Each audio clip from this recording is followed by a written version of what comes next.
So, first I saw it. Kaya lang sabi ko ganyan. Ito nang nag-upload na to.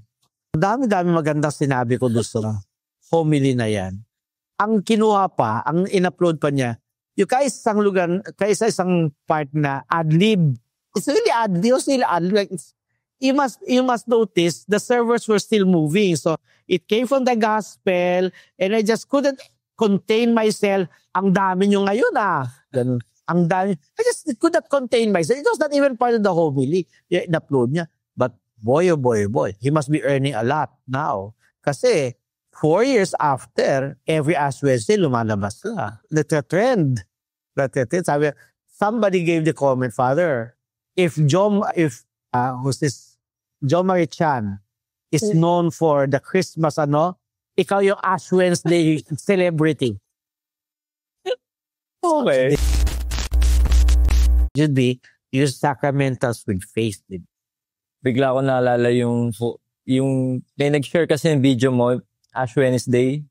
Yung abo-abo. I get famous for that. Ang dami ninyo ngayon Nagulat naman ako.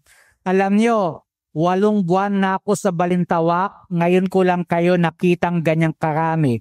Kahit nung simbang gabi, hindi kayo ganyan karami. Okay? Abo lang pala ang magpapasimba sa inyo. Kaya inaanunsyo ko mula ngayon, linggo-linggo, araw ng linggo, may abuhan tayo para makapagsimba lang kayo. Utang na loob, magsimba naman kayo. Okay? So, kung walang abo, hindi kayo magsisimba. Klase naman kayo mga Kristiyano. Okay?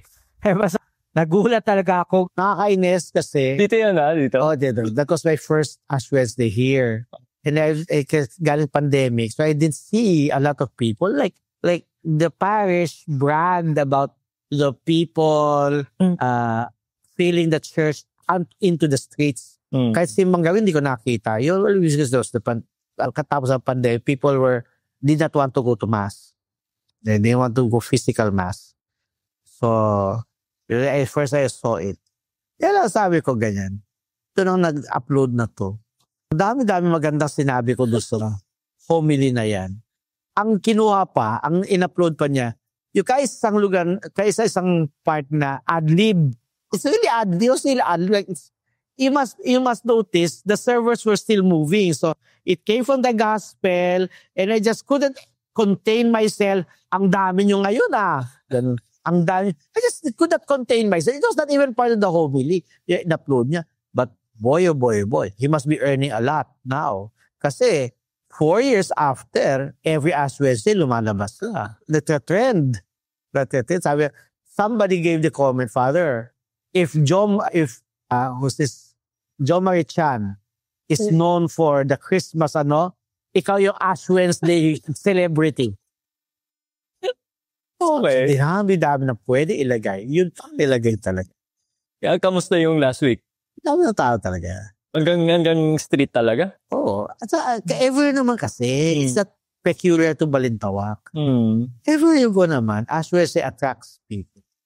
Yeah, kahit saan. Kahit naman, di ba, may mga nakitang reel ngayon Yung pare was on a flight and it was Ash Wednesday.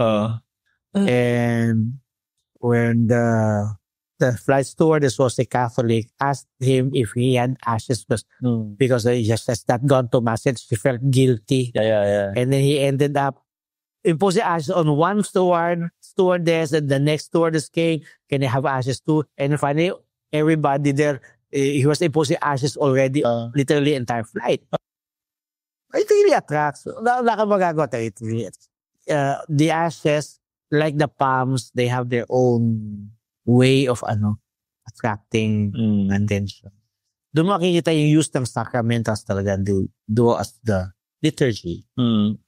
Di ba ikaw lang pare dito? Kamusta? Overwork ka? Ito mo lang ginagawa. Wala lang interview ka, dapat na CST ako Okay. Kasi di ba, paano yung mga sapatay, confession, kasal, tapos may exorcism ka pa, paano mo inaandala? Nung umpisa, I learned it the hard way. It came to the point that I was doing nothing but exercise. That can't be, because exercising to me is extracurricular activities. Parang I'm a parish priest. part-time lang, gano'n. I'm a full-time exorcist, but I'm really a parish priest. Okay. That's my first mandate. Mm. I'm a parish priest. I'm the catechetical director of the diocese. And I'm exorcist. So, nung umpisa, halos naubos yung oras ko. Kasi, an exorcist would last 2 or 3 hours. Mahaba talaga. So, finally decided, okay, Thursdays will be exorcism days.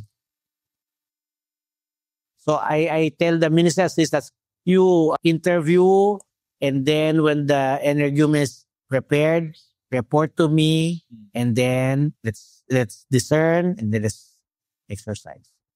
I see. This is the pandemic. In my case, medyo lilo. Kasi I went back to school.